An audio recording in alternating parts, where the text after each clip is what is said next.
ibig sabihin ang tanong, panaribuhi kung ang tuna pinayuko. Ang tanong maralito mo mo, ibig sabihin pupunha kong itay, habay-bay magpahayaan, mamari kong magsinabi ay maglanat-lanat ay maglagoy-langoy kita, magdakupay kita, kung wala na kita gana, ukoy kita.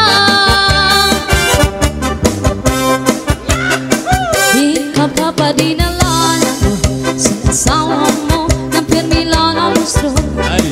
Di malasa imuhuma ko, bisan ka hinahakot sa dagat magulo. Isan ka naan sa nimang kung ako po si Mrs. Ponaharo. Mawawala imong kalamot nga di ka good sa iyang magdumo. Wamon sa di ka papadinalan sa asawa mo na permila ng gusto. Di